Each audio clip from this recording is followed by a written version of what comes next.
وكفى والصلاة والسلام على سيد الأنبياء والمرسلين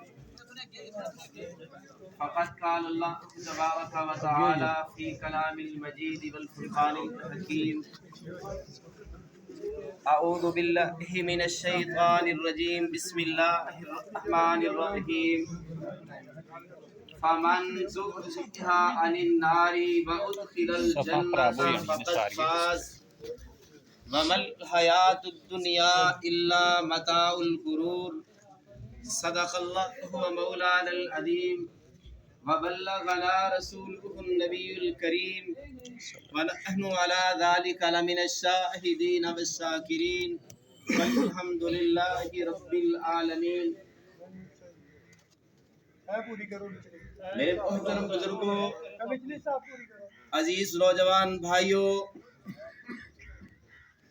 سب سے پہلے میں درخواست کروں گا کہ کسی ساتھی کی آواز نہ آئے، میری طرف توجہ کریں تاکہ یہ چند منٹ کا موقع ہم ذرا قیمتی بنا لیں۔ کبھی کبھی یوں بھی ہوتا ہے جیسے آج ہمارے ساتھ ہوا کہ بندے کو اس میت کو بھی کندھا دینا پڑتا ہے جس کو کندھا دینے کے لیے کندھوں میں سکت ہی نہیں رہتی۔ کبھی کبھی یوں بھی ہوتا ہے کہ ایسی میت کے لیے جنازے پہ کھڑا ہونا پڑتا ہے کہ جہاں پر ہوش و حواس ختم ہو جاتے ہیں۔ میری زندگی کے جو چند دوست تھے ان میں سے بھائی امجد چند دوستوں میں سے خاص پیارا، بھائیوں سے بڑھ کے دوست تھا،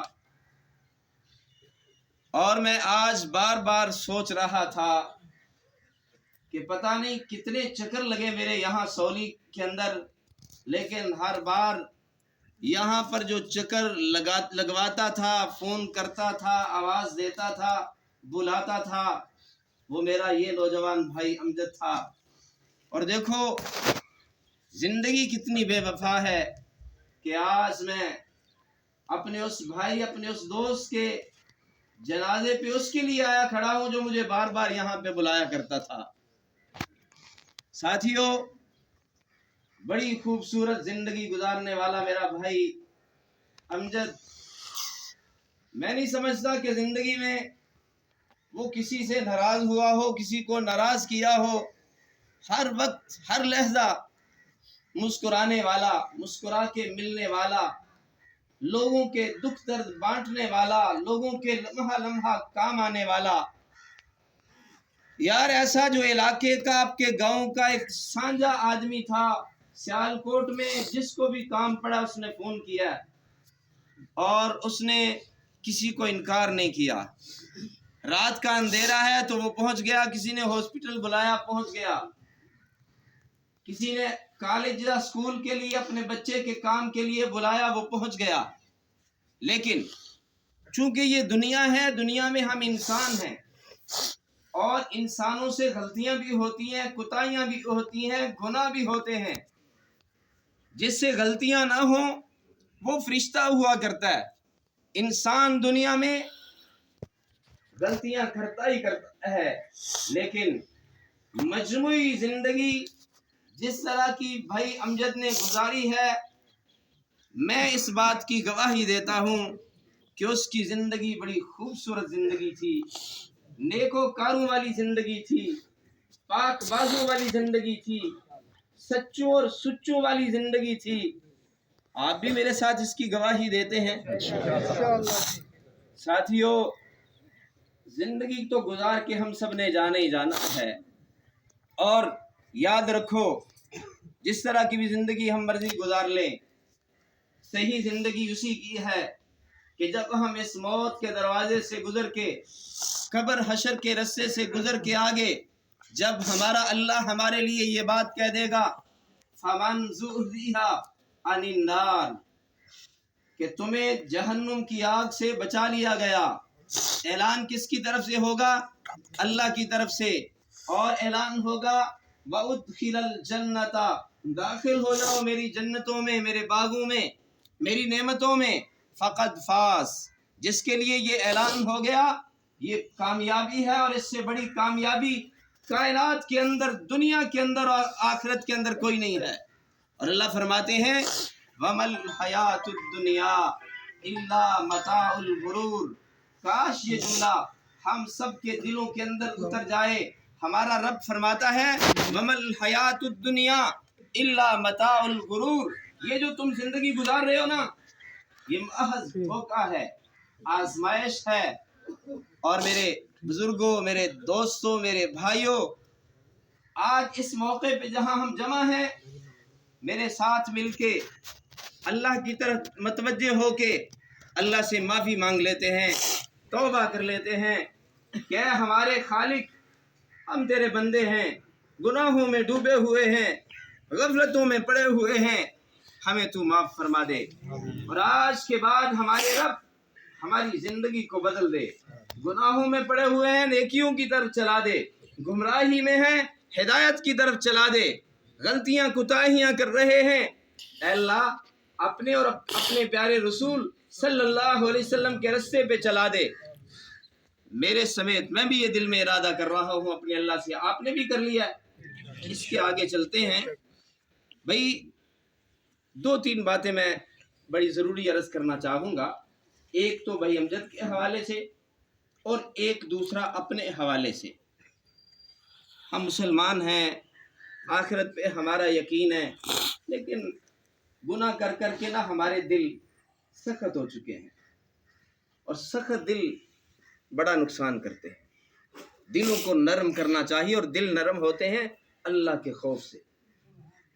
مجھے ساتھی بتا رہے تھے بعض اوقات جنازوں پر بھی لوگوں کی بحثیں ہو جاتی ہیں، لوگوں کی الجھنیں ہو جاتی ہیں۔ میں اس حوالے سے بھی ایک بات کرنا چاہتا ہوں۔ یاد رکھو ہم سارے مسلمان جنہوں نے کلمہ پڑھ لیا ہے وہ سارے ہی مسلمان ہیں، اللہ سے امید کرتے ہیں ساری جنت میں جائیں گے۔ اختلافات امت کے اللہ کی طرف سے رحمت ہے۔ کوئی نماز میں اونچی آمین کہہ لیتا ہے، کوئی آہستہ کہہ لیتا ہے، کوئی رفع دین کر لیتا ہے، کوئی نہیں کرتا، کوئی نماز جنازہ کے بعد یہاں پہ بعد میں دعا کر لیتا ہے، کوئی قبر پہ کر لیتا ہے۔ یہ لڑائیوں والی باتیں نہیں ہیں، یہ بحثوں والی باتیں نہیں ہیں۔ ہم سارے مسلمان ہیں، کوئی گستاخ نہیں ہے، کوئی مشرک نہیں ہے، کوئی اس طرح کی باتیں دلوں سے نکالو، محبتیں پیدا کرو۔ ایک تو میری ریکویسٹ درخواست یہ ہے کہ دلوں کو نرم کرو، دلوں میں وسعت پیدا کرو، سینوں میں وسعت پیدا کرو۔ بھئی میں اب جنازہ میں نے پڑھانا ہے، کوئی بھی بندہ جب جنازہ پڑھاتا ہے، جن کی میت ہوتی ہے یہ ان کا حق ہوتا ہے، جس سے طریقے سے چاہے وہ جنازہ پڑھ لے، کوئی ایسی بات نہیں۔ لیکن کوئی ساتھیوں سب کو کس طرح کوئی راضی کرے گا؟ کوئی نماز جنازہ کے بعد دعا کرنے سے راضی ہو جائے گا، کوئی ناراض ہو جائے گا۔ میں صرف آپ کے سامنے بات رکھ دیتا ہوں، باقی آپ کی مرضی، اور کوئی نفرت نہیں، کوئی ضد نہیں، کوئی لڑائی نہیں۔ نماز جنازہ آپ کو پتہ ہے کہ بذات خود ایک دعا ہے۔ نماز جنازہ کیا ہے؟ دعا ہے۔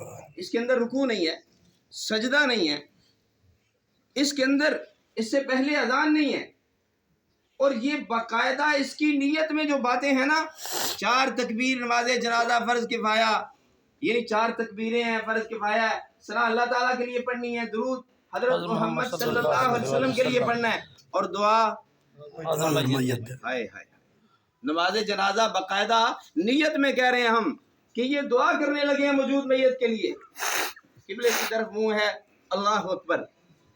بھئی ساتھیو، یہاں پر میں یہ آپ کو بتانا چاہتا ہوں کہ نماز جنازہ کے بعد سنت طریقہ یہ ہے کہ فوری طور پر میت کو دفن کیا جائے، اور دفن کرنے کے بعد یہ جملہ میرا سن لو، یہ جملہ میرے اپنے دل میں بٹھا لو کہ میت کا حق ہے کہ قبر کے اندر دفن کرنے کے بعد قبر پہ کھڑے ہو کے دعا کر کے واپسی کی جائے۔ یہ فوت ہونے والے کا حق ہے، جو ہم ایک قسم کا بغیر مجبوری کے کسی کو نہیں جانا چاہیے۔ قبر پہ میت کے لیے دعا کر کے، تفصیلی دعا کر کے جانا چاہیے۔ ہمارے پیارے نبی صلی اللہ علیہ وسلم قبر پہ فوت ہونے والے کو دفن کر کے لمبی لمبی دعائیں مانگ کے جایا کرتے تھے، لمبی دعا مانگا کرتے تھے۔ بھائی ایک تو یہ والی بات کرنی تھی۔ دوسری بات، بھائی امجد نے یہاں پر زندگی گزاری ہے، کئی لوگوں سے کوئی لین دین، کوئی معاملات، کوئی برادری کے مسائل ہوتے ہیں، رشتے ناتوں کے معاملات ہوتے ہیں،